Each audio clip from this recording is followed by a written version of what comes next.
I'm here with Arkema, 3D printing solutions by Arkema, EOS and Erpro.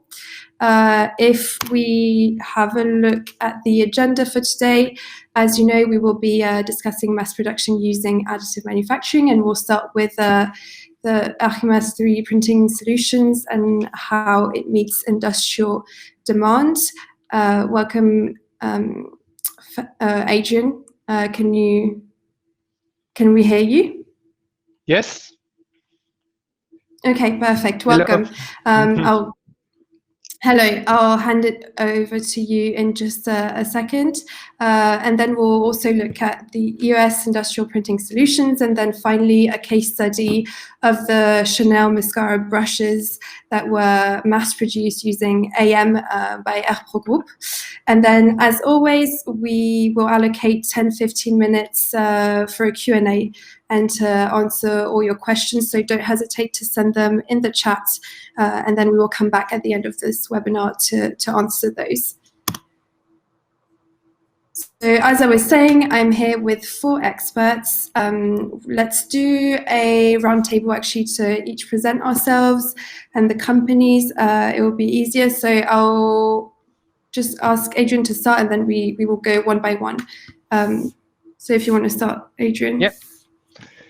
Hello, everybody. So I'm Adrian Lapper. I'm a global market manager for 3D printing at Arkema. I've been involved in 3D printing within Arkema since 2002, mostly in polyamide powders. So I had the chance to see the industry evolved from prototyping to what we will try to show you today is a reality. Mass production. So glad to be here and glad to see there's many participants. Thank you. Great. Fabian, if you want to say a couple of words. Thank you very much. Thank you, Adrien.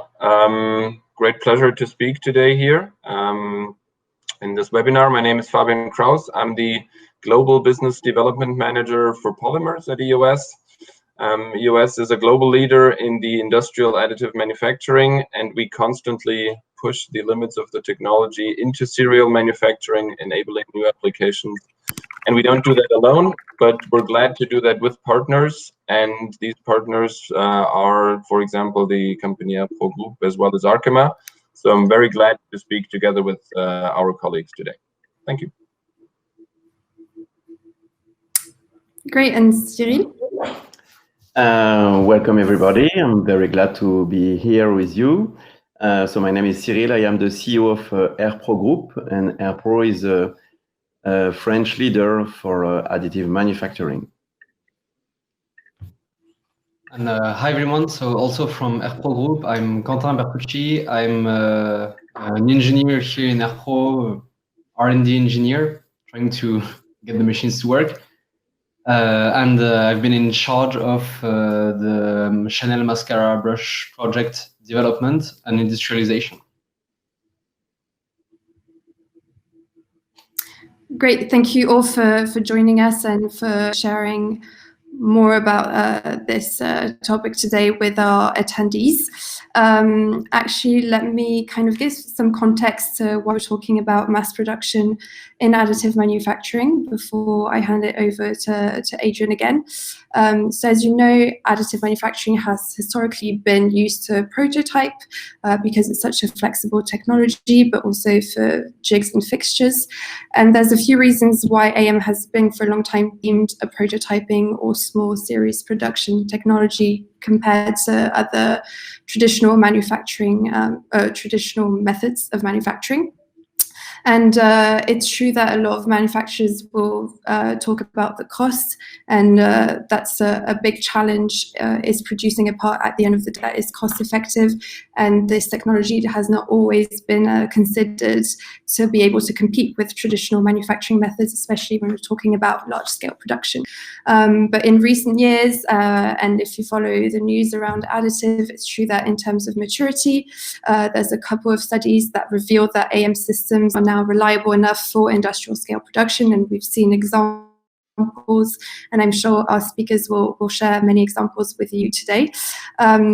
And one thing to remember is that mass production doesn't just take the building process into consideration. Of course, there's the qualification of materials, machine setup, post-processing, and all these steps contribute to the workflow of AM and whether or not it's possible to mass produce.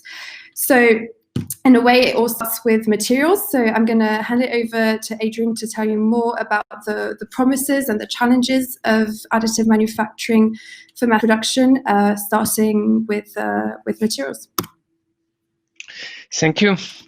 So hello again, everybody. So mass production using additive manufacturing has always been the focus for Arkema 3D printing solution.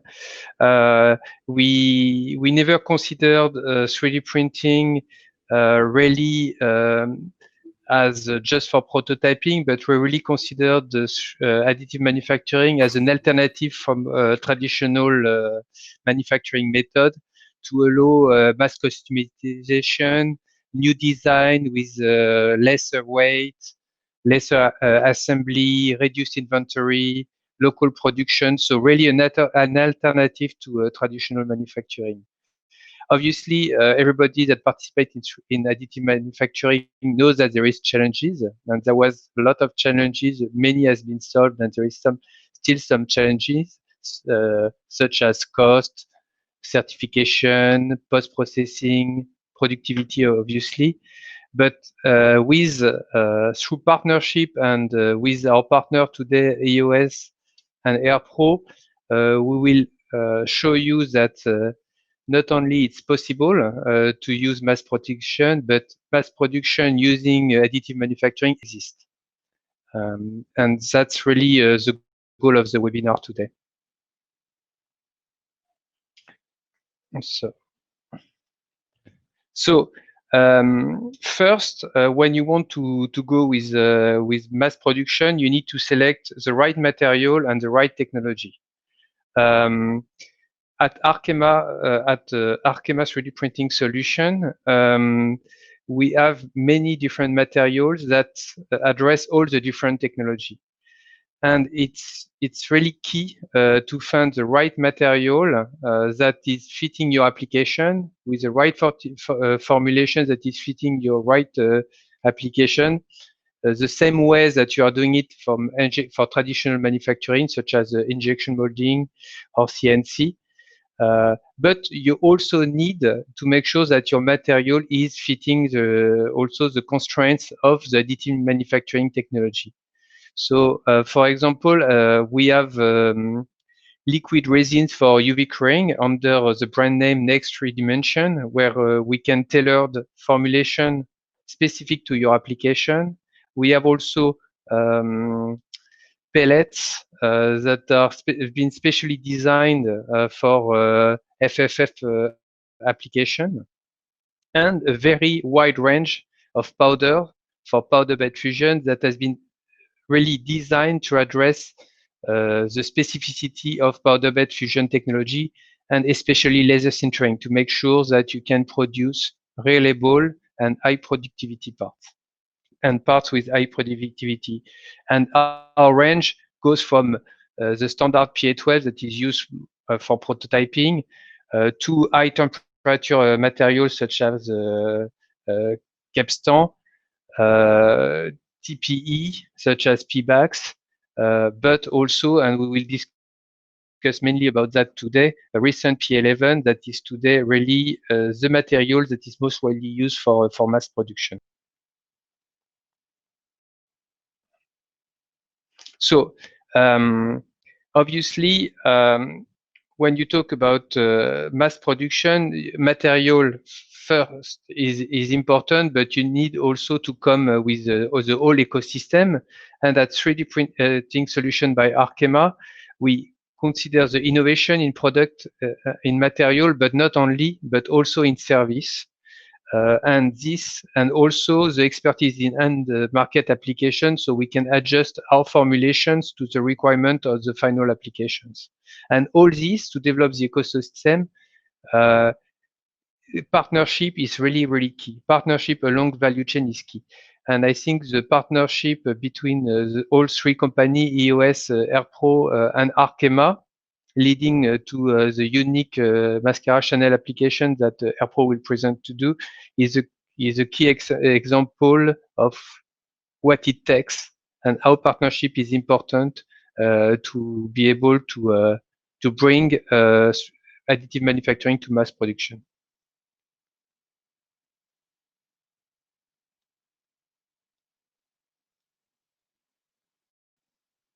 Okay. At Arkema, so how we develop application, we do that through a global network that is dedicated to 3D printing. We have a center of excellence for each technology. For powder bed fusion, which is the main topic today, for laser sintering, we have a center of excellence in France. But we have also a center of excellence for UV curable technology in Exton, Pennsylvania, and in Birdsboro, Pennsylvania for filament extrusion. And we have a technical service dedicated to 3D printing also in China. As I was saying, we work through partnership, and our very strong partnership with EOS and Erpro is key to do that. Alone, we won't be able to develop any application. So now let's move into really more concrete about mass production, and let's focus on P11, which really a material of choice for mass production. Why is it a material of choice?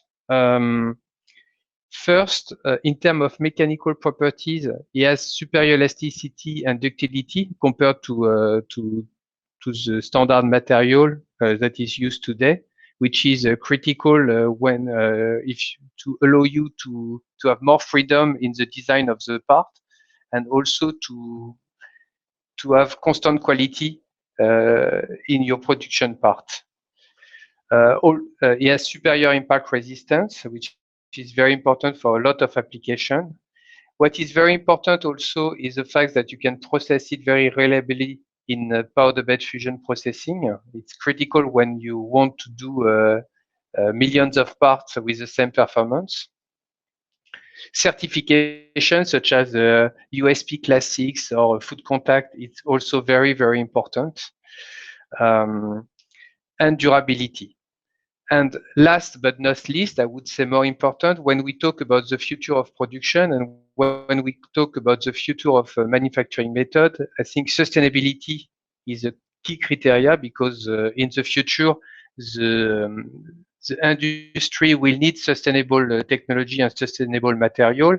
And Rilsan P11 is 100% bio-based. And we will see on next slide that is not only made from plant, is made from castor and made from sustainable castor oil.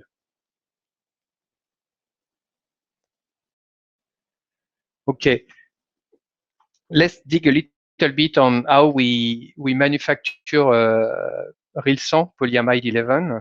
So we start from the castor plant, okay, which is not competing with food, which is growing, which farmer grow in area that doesn't need water.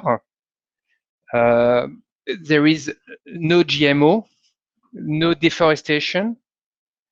Then from the castor seeds we get the oil, and then for the oil we refine the oil to get amino 11, which is the monomer, and we do the polymerization to get Rilsan polyamide 11. We act all along the chain to make with NGO and cooperative project, in this case Solidaridad, to make sure that the farmers sustainably grow the castor seed with less water, with the right environmental method, and improving their way of life. So we take a great care to make sure that all along the chain, sustainability is a key criteria.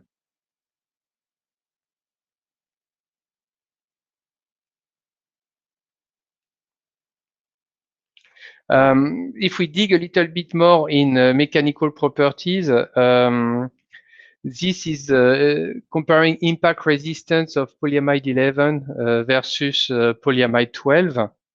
And what we see is there is a key difference in impact resistance, and this is even more true at cold temperature.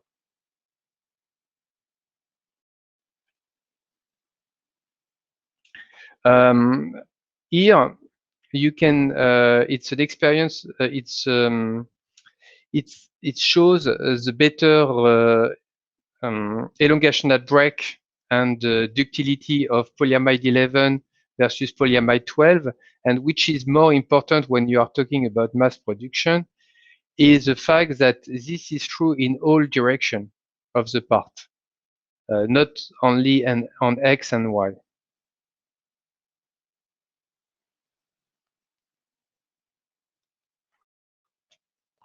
Other very important properties is the fatigue resistance, because when you are looking at making final parts, you need to check the performance of the part initially, but also within time.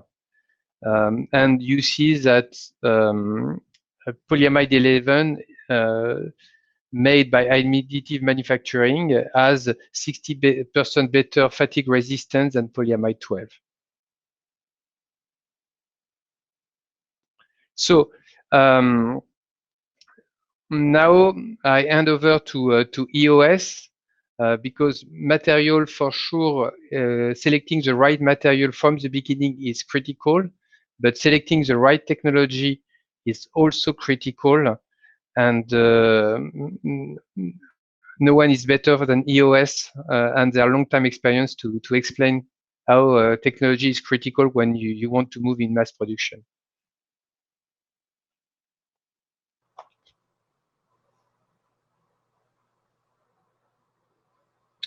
Thank you very much, Adrien, for your presentation. Thank you for your warm words.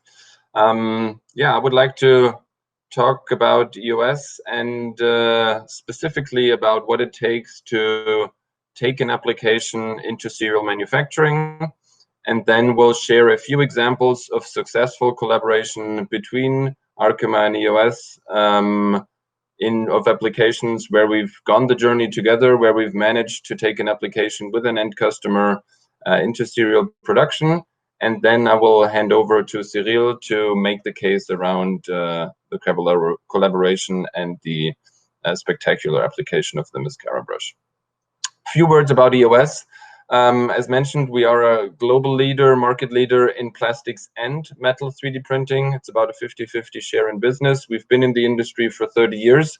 So yes, I agree with Adrien that we have a lot of experience. However, we also constantly evolve and innovate and develop our own experience in organization because additive is changing a lot, and we include those learnings and those innovations into our products, into our systems, the materials that we develop together with the partners, the services and software. And what does that mean? Just real brief for an organization. We have around 3,500 systems installed in the field. That is pretty advanced for industrial additive manufacturing. It's all industrial machinery serving the purpose of production and manufacturing.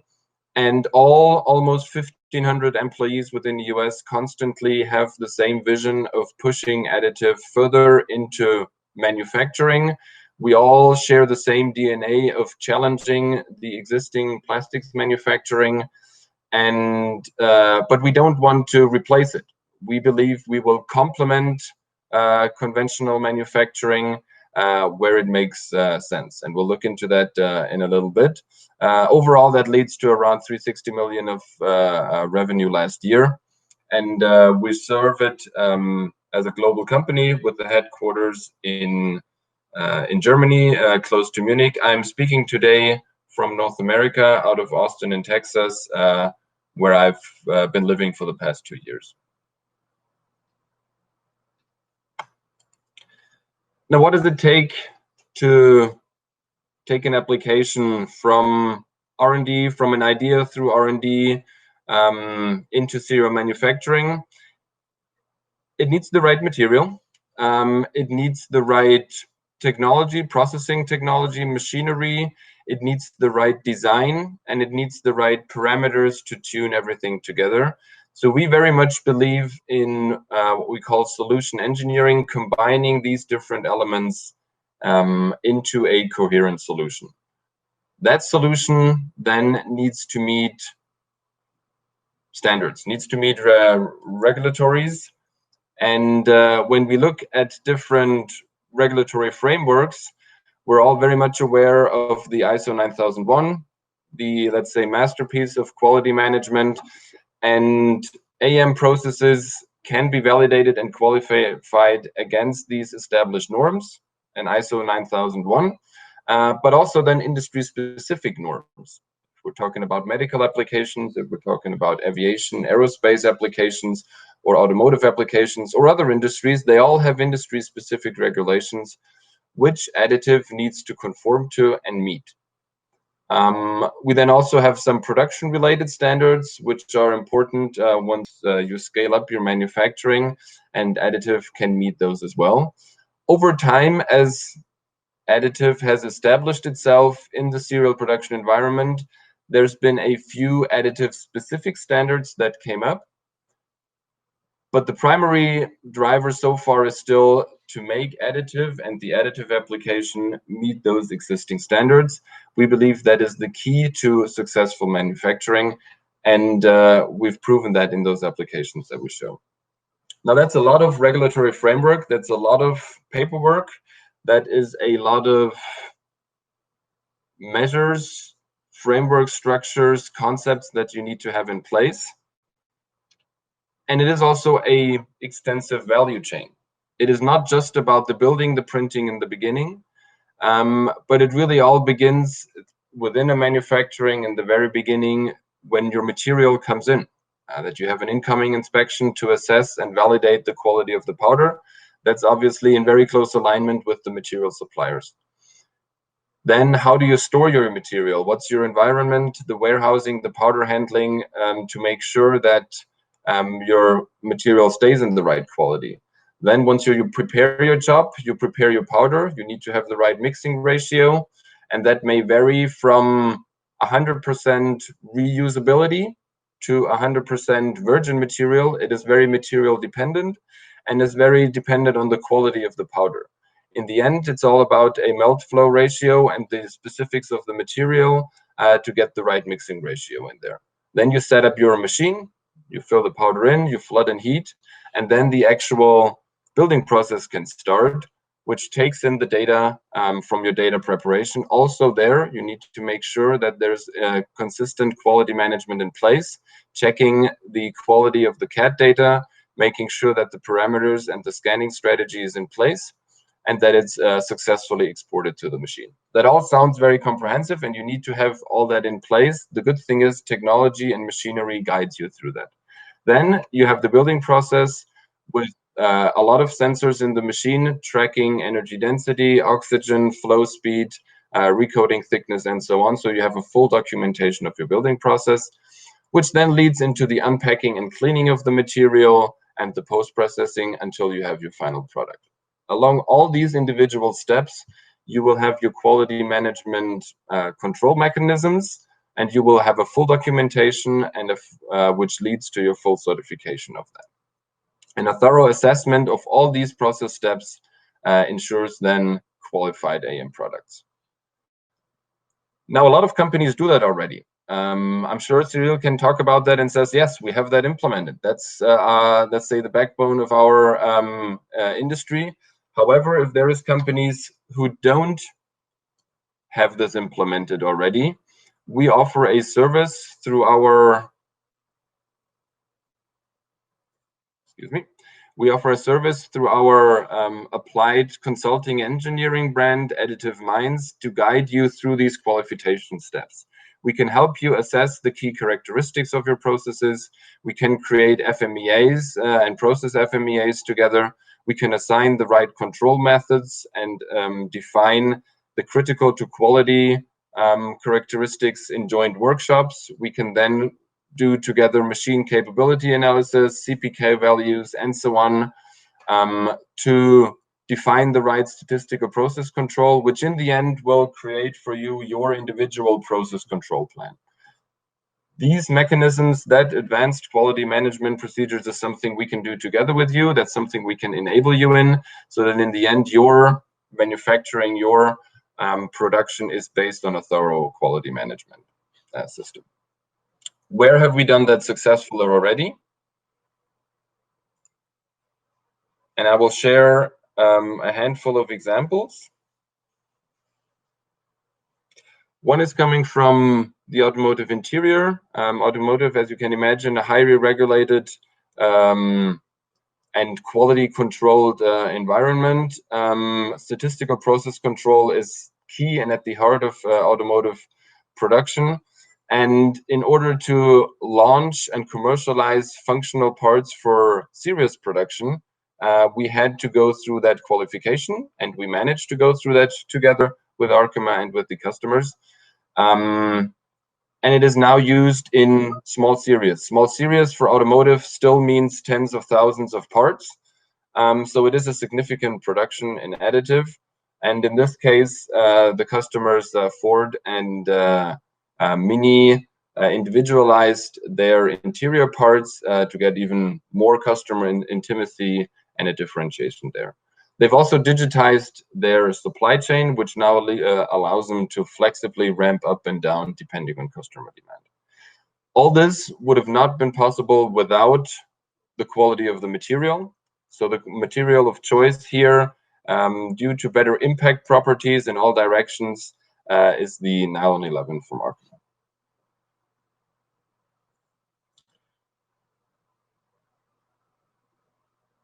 Another example is similar, but somehow tackling it less from a marketing perspective from the customer value, more from a supply chain perspective.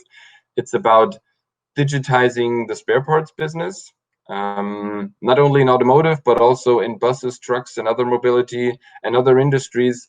The spare parts business carries huge cost and inventory costs, and they have to keep spare parts available often for 15 to 20 or more years.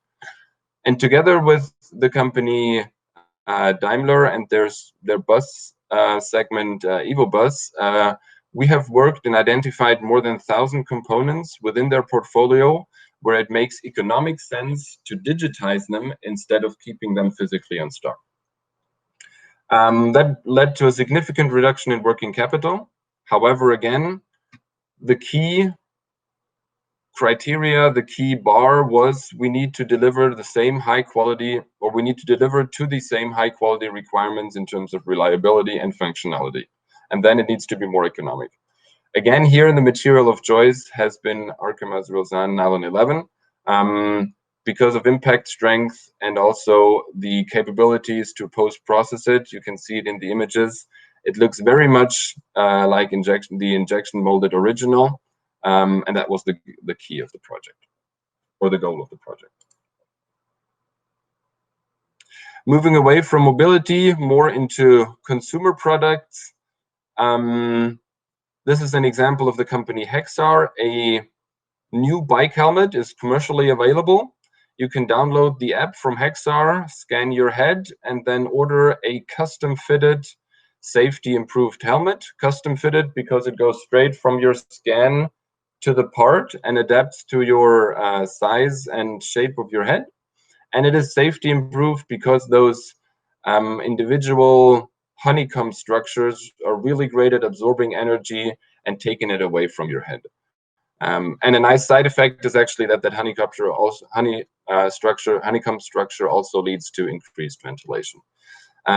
This is value to the customer. It is also value to the OEM and the retail partner because they can produce on demand. They don't have any carrying costs, and they are very flexible in ramping up and down manufacturing. Again, the material of choice here, because of ductility and impact resistance, has been nylon 11. A nice element, not a nice element, a really valuable element to the consumer here is also the renewable material, since it's based on castrol, as Adrien explained. It is very important to us as EOS, with our sustainable strategy, that we implement sustainable products in our value chain wherever we can. And it is also very important to our customers and their customers. We see a change in society, in buying behavior, and making sure that we incorporate sustainable solutions is key to not only us, but also our customers and their customers. And I will finish off with a medical example. As you can imagine, also highly regulated and pretty demanding requirements. Here is an orthotic. It needs a perfect fit to the patient and still a high quality. It needs some level of flexibility to be comfortable, but it needs absolute resistance to breaking. Nylon 11 of Arkema has proven to be perfect for that solution. It is, in addition to that, chemical and therefore also sweat resistance, and it is easy to clean, which is very important for these kinds of wearable applications. And additive manufacturing qualified is creating a great success in the medical sector there as well. So we see, using those quality management steps, certifying applications success in various industries, in automotive, in mobility in general, in aviation, in consumer goods, in medical, and we could go on, but I would like to hand over to Cyril to let him go on and present the fascinating and one of my favorite applications in additive, the mascara brush. I think it combines all the benefits of additive manufacturing into a great story. So therefore, I would hand over to Cyril. Thank you. Thank you, Fabien. Thank you for this introduction. So welcome, everybody. Quentin and I are delighted to have this opportunity to introduce Erpro, the company which I've been running since 1997. Today, we are a French leader in additive manufacturing, and we have an excellent mastery of the main 3D printing technology, as you can see on the left-hand side of the slide. On the top of 3D printing, we also offer extra services such as design and parametric design, topological optimization, and silicon molding, machining, injection molding, and so on. And we are mainly working for automotive, cosmetic, aeronautic, and medical industry.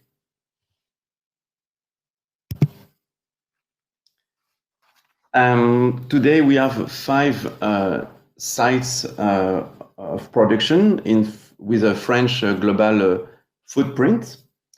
We employ 100 people for a turnover of 15 millions. Each company has its own specialization.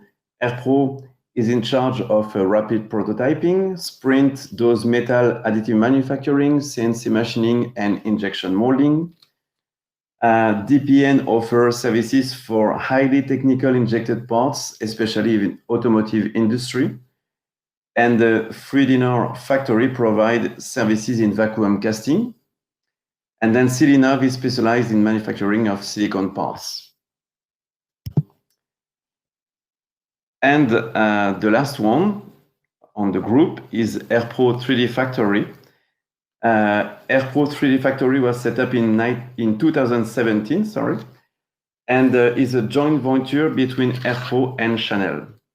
We created this startup to propose a real offer to answer mass production needs in additive manufacturing.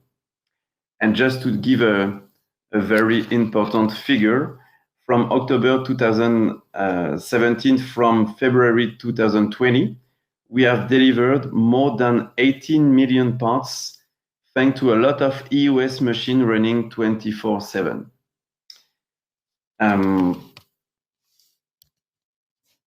Yes, so everything started on 2001 It was the beginning of the collaboration with Chanel, and everything started when I met the person in charge of the innovation at Chanel. Our first projects were about rapid prototyping and the manufacturing of mock-up, but quickly Chanel wanted to go behind prototypes and set up the first patent in 2007 about the production of any kind of applicators for the cosmetic field using 3D printing technology. In 2014, we presented the Chanel innovation team with a proof of concept of a mascara brushes. Chanel were really impressed with our product.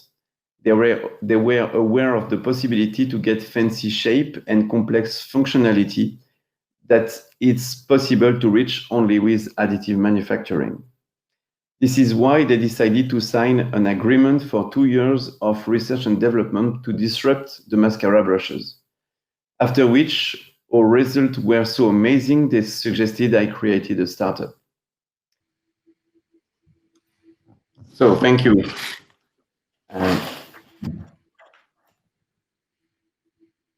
So to overcome the challenge of mass production using additive manufacturing, we at Erpro highlight the idea that we must have an holistic approach.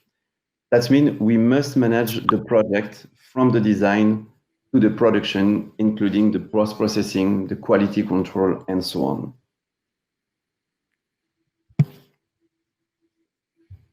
So we always start from the beginning of the project, and we request the client to allow us to take parts in the design of the new items that we will produce. So this slide shows that with a great team, with a brainstorming and parametric design, the right factory, at the end you can get a mass production with a very high level of results. For sure, you have to choose, as Fabien said, the right technology. And over the 2 years of the research and development, we use an EOS Formiga. And so when we decided to switch from the laboratory to the production, we decided to invest on EOS P396 because of their high productivity and their accuracy. And another leverage point is the choice of the raw material. And as Adrien said, the sustainable aspect is today really important. So we decided to choose the PA11 from Arkema because its raw material is 100% bio-based, but also for its incredible mechanical characteristics. PA11 is ultra resistant, and when you have very thin bristle, you cannot afford to make them fragile.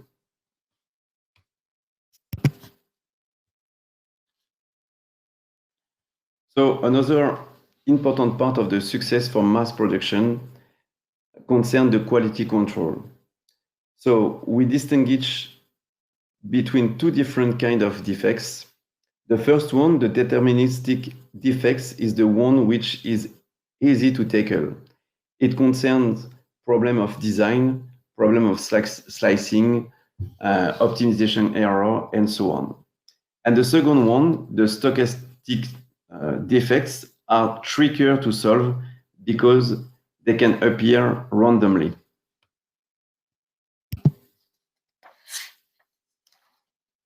Since the launch of the volume revolution, we have worked on another mascara brushes, the volume stretch, which was launched just before the lockdown.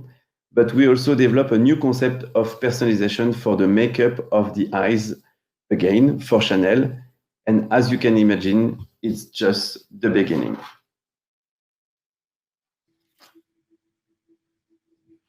So thank you, everybody.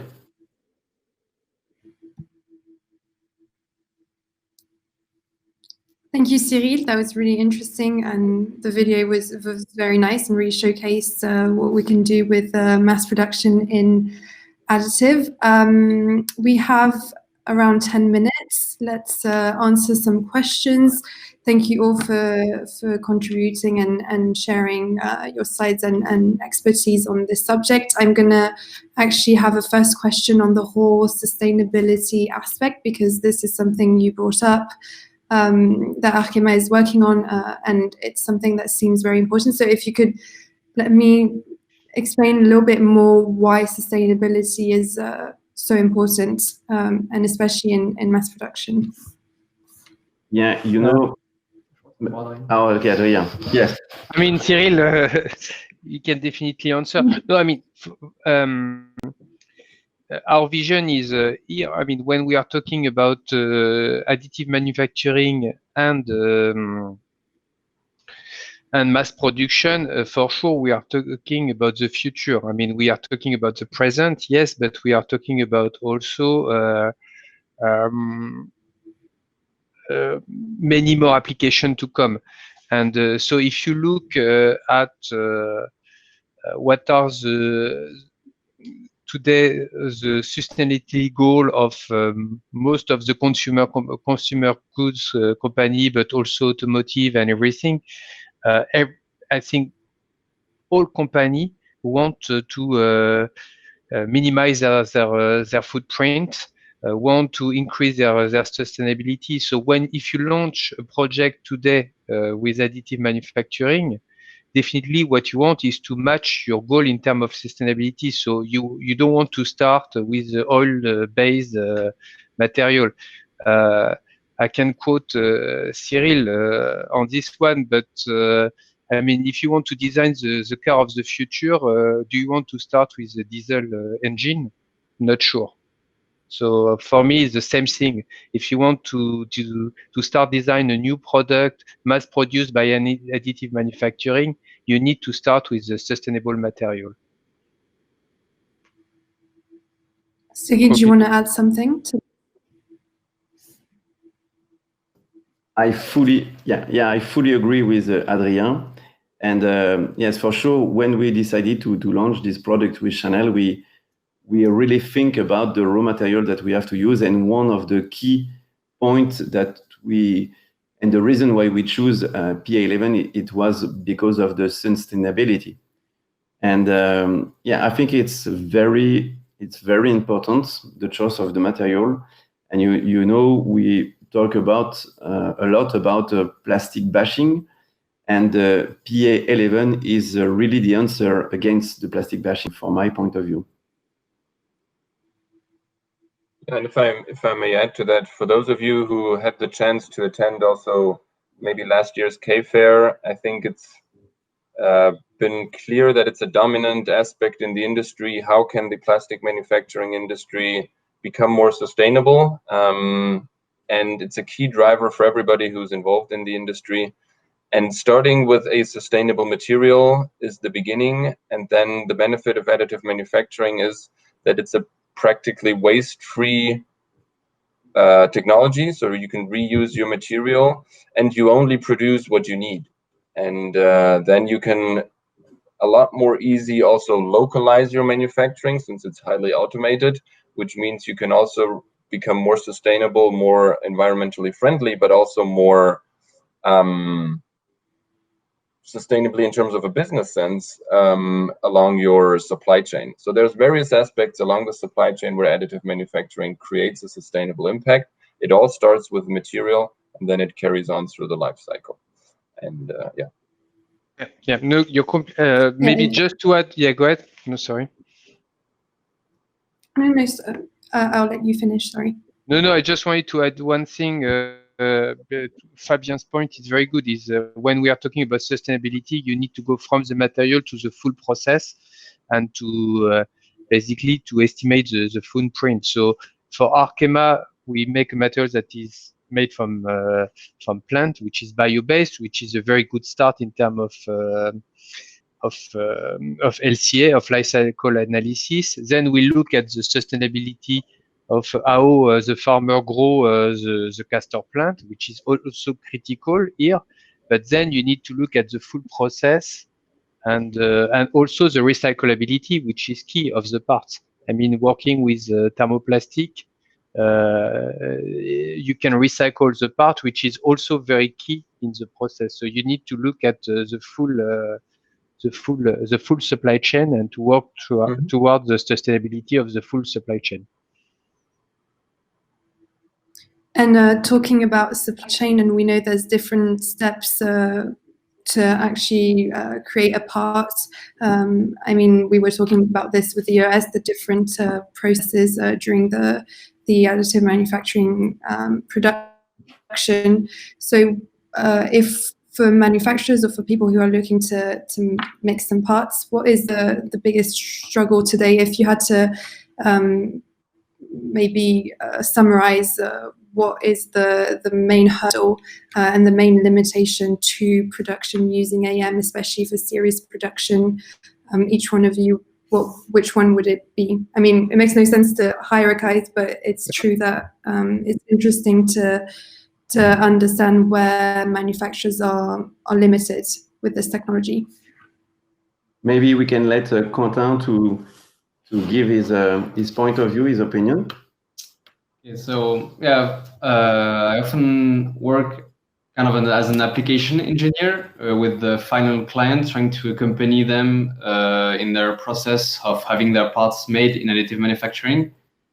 And I would say that today a lot of manufacturers have their habits when it comes to designing parts and to making them. They will use what we today call traditional manufacturing methods, injection, milling, and stuff like that. And they design their parts with these constraints in mind. They have always been, because these technologies have always been there. And today, I would say the main struggle is to add this new technology within the mindsets of the designs and the how to exploit the additive manufacturing to make parts, rather than always being fighting against the additive manufacturing constraints when wanting to make a product. So yeah, in summary, it's just including additive manufacturing within the mindsets of the design of the part as soon as possible as the biggest hurdle. Yes, I say from the beginning, I'm really convinced that if we want to succeed with a customer regarding his new item, his new products, we must work together from the beginning, from the really beginning. And we have to manage. So it starts at the design. Yeah, really from the design, because as Quentin said, the design must be dedicated to the technology. So we have to think about the design, think about the technology that we will choose for mass production, and think about the raw material and from the beginning. Because a lot of people will say the biggest issue is price, because if you take the same part, it would be more expensive. But what I say is that the issue is the value. Because if you take the same part that you could do in injection molding, then obviously it's been designed for injection molding and it works well in injection molding, so don't bother. But if you think about adding value to your part using all the possibilities of additive manufacturing, then if your part costs, I don't know, twice as much as an injected part, but it adds 3 times more value because it's more parts combined already, so you have less assembly, because you have less maintenance, because you don't have seals. Or new function, for example, if you have a new function, like with the mascara brushes, the volume revolution, we have a new function inside the product. Then, as Quentin said, if the price is twice, but the value is a ratio of 3, may you have the chance to succeed. And in terms of, and I saw a few questions about this actually when the video was running, in terms of quality and repeatability with AM, how mature are the systems today? Someone was asking as well, for example, for brushes, what sort of post-processing steps we're looking at with such small pieces, and how do we ensure that every part, so every mascara brush is the same when it's produced in such a large quantity? It's a real part of our know-how, and it was thanks to the expertise of EOS and Arkema that we have reached the quality level requested by Chanel. But it's a little bit tricky and a little bit confidential, and it's not really permitted to answer to this question. But we have developed specific post-processing and specific quality control to get the insurance that at the end the product is got with the right characteristic, mechanic in the right shape, and so on. That's what makes Erpro special. They've developed and mastered the entire value chain. We're glad we've been able to support along the way, and we can support other customers as well along the way how to qualify for CO manufacturing, looking at the entire value chain. And then Erpro has developed their specialty procedures to master this specific application, and they've done so in the best possible way, and the result is phenomenal. Yeah, partnerships. It's a strong point.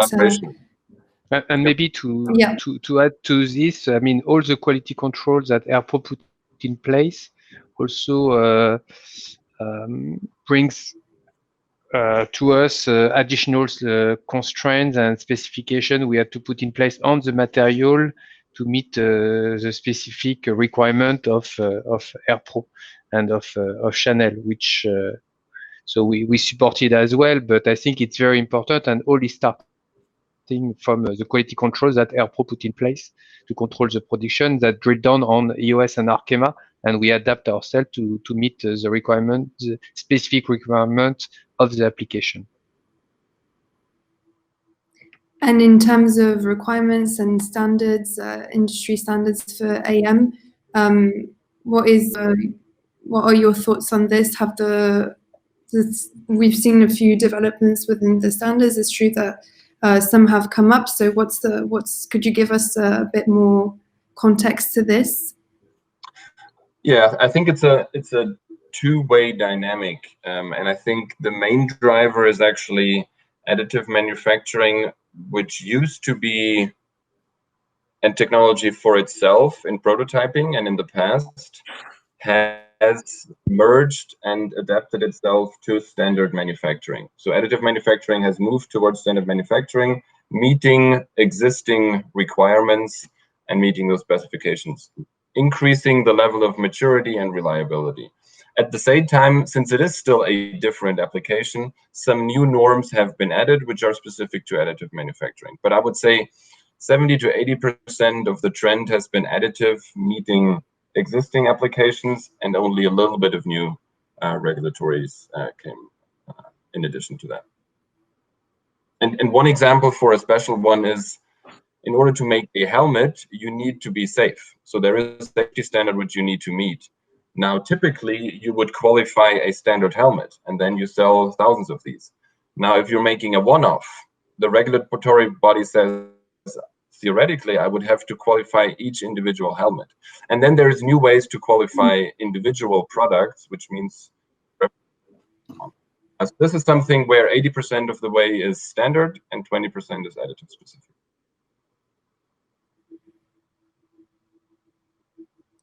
Okay, so we have a few quite specific questions, but it's probably still interesting to have your opinion on them. I'm going to start picking some from the chat. There's a question from Jonathan, who is asking, with the emphasis on PA11 being more sustainable and having superior material properties to PA12, and the material price is equivalent, are you suggesting that PA12 will become redundant in the near future? Adrien? I don't know if...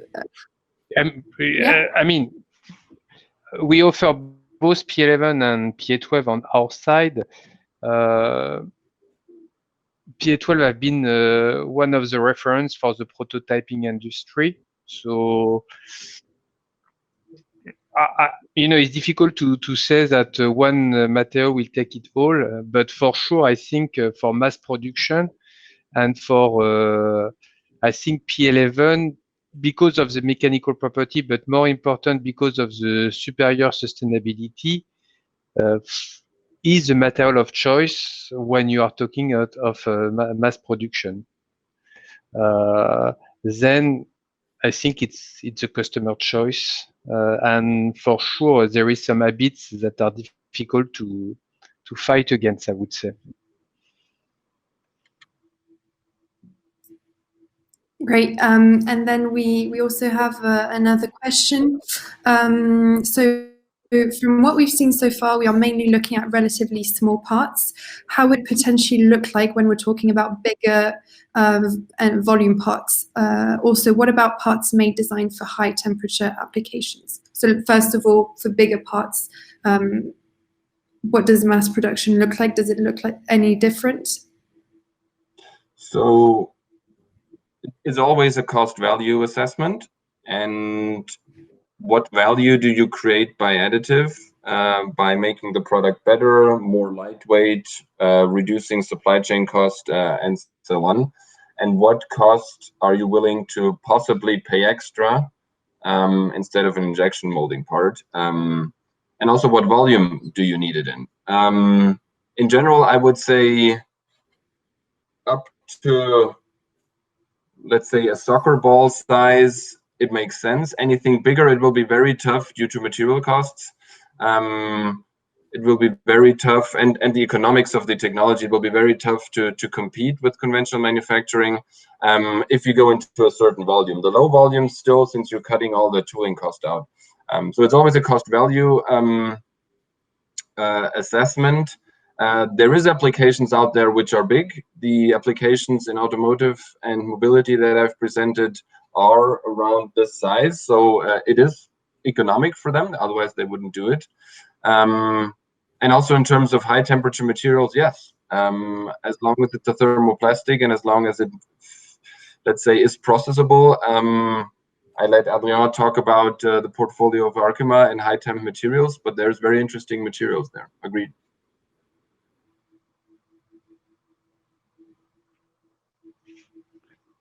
Yes, I mean, I can say a word about capstan, which is a PEC material, which is very high temperature material that can be used in aeronautic or and as a melting point over 360 degrees C, which can be used for very, very specific and extreme application for sure, and that is designed specially in partnership with EOS for laser sintering. And let's do a last question that is quite general, and I'll ask each one of you. Which parts or components do you see mass produced in the next few years that are not currently manufactured? I mean, it's quite a tricky question in a way, but if you could give us your take on this one. Yeah, well, if I had to see a trend coming here in Erpro, it would be in the mass customization.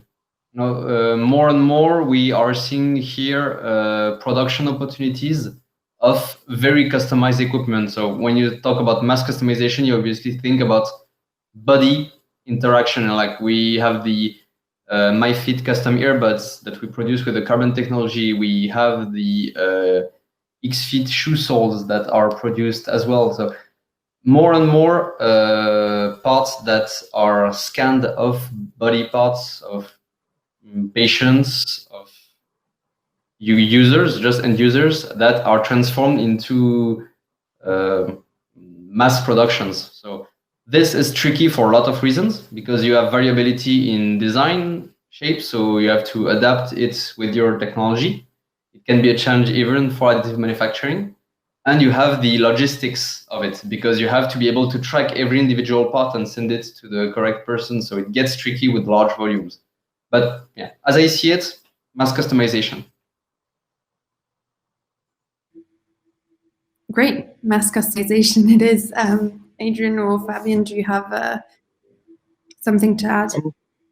Yes, something to add is I think we see a large amount of applications in the aviation and automotive scene that are currently undergoing qualification. So they're currently not visible to the outside, but we know that there's projects where these companies take them through qualification, and we will see those applications surfacing in a very soon time frame.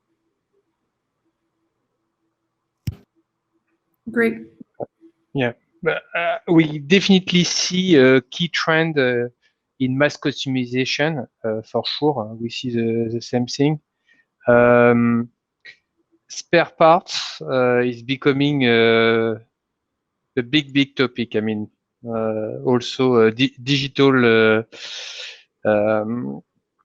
digital inventory and spare parts. It's also becoming a big topic with all the challenges around certification and qualification.